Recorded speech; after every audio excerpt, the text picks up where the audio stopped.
कोई भी जाकर कह देगा कि मस्जिद मस्जिद नहीं है और कलेक्टर बोल देगा कि इंक्वायरी, और जब इंक्वायरी कलेक्टर ऑर्डर करेगा इस बिल के कानून के तहत, इस बिल के तहत, तो जब तक कलेक्टर की इंक्वायरी नहीं होती वक्फ की प्रॉपर्टी नहीं रहेगी।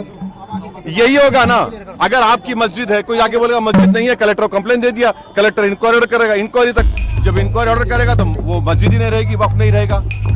दिल्ली में 123 प्रॉपर्टीज हैं जिसको दिल्ली वक्फ बोर्ड कहता है हमारी है और गवर्नमेंट बोलती है हमारी है। पार्लियामेंट सामने की मस्जिद आप देखते हैं ना, वो सरकार कहती है हमारी प्रॉपर्टी है, कल कलेक्टर ऑर्डर करेगा और नोटिस लगा देगा गवर्नमेंट प्रॉपर्टी।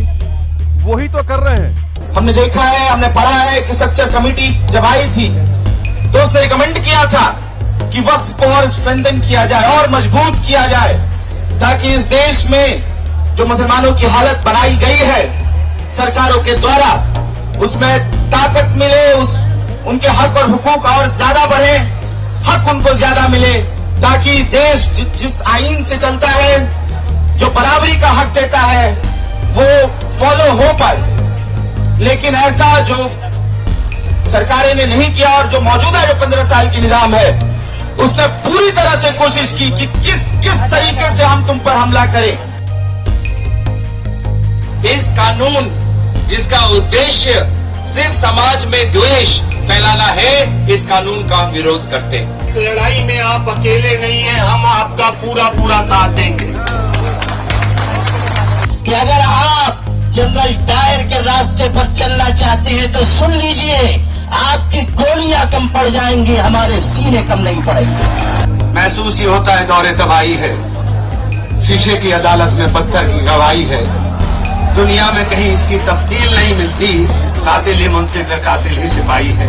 शांतिपूर्ण ढंग से आंदोलन होगा, जैसे शांतिपूर्ण ढंग से किसान जैसा मोदी को झुकाया था, पूरा देश के जनता मोदी को इस जुल्म के फैसिबादी जो तरीका है इसको एक सबक सिखाएगी।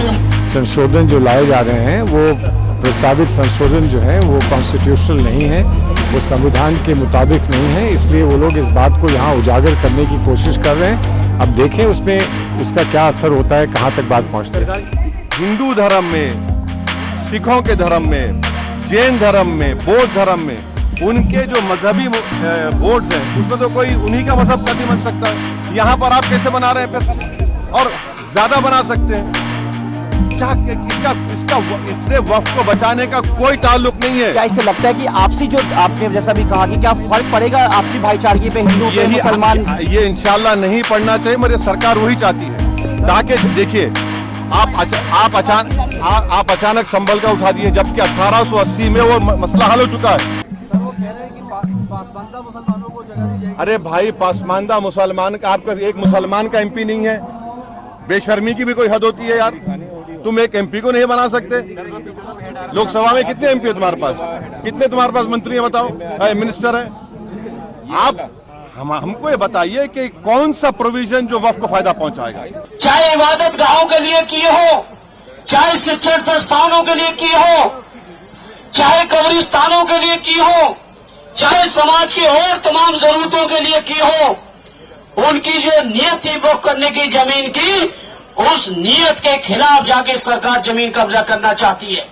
कहने वाले ने कहा था, मसाइल कैसे भी हों ता क़यामत रह नहीं सकते, ये जालिम जुल्म की बनकर अलामत रह नहीं सकते।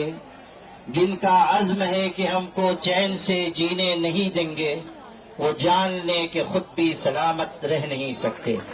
कांग्रेस पार्टी ये मानती है ये कॉन्स्टिट्यूशन पे अटैक है, बराबरी वाले जो प्रोविजन है उसको खत्म करना चाहती है। ये कॉन्स्टिट्यूशन को पार्ट बाय पार्ट अटैक करके इसके सेक्युलर, प्रोग्रेसिव, प्लूरलिस्टिक कैरेक्टर को खत्म करना चाहती है।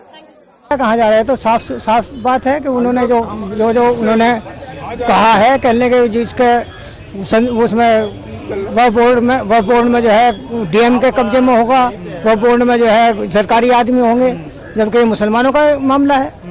तो इसलिए हम इस पर धरना है कि हमें ये नहीं चाहते, हम चाहते नहीं दखल। एक तरह से तरमीमी बिल पास किया जा रहा है, हम उसको बिल्कुल कबूल नहीं करना चाहते हैं। संशोधन किए जा रहे हैं जिससे आपको एतराज है? हाँ, जैसे कि मतलब हमारा जो मुस्लिम पर्सनल लॉ बोर्ड है और मुस्लिम पर्सनल वक्फ बोर्ड है, हम नहीं चाहते कि किसी भी धर्म मजहब का कोई भी पर्टिकुलर पर्सन या कोई किसी कम्युनिटी की कोई टीम हमारे साथ मिल करके वो काम करे।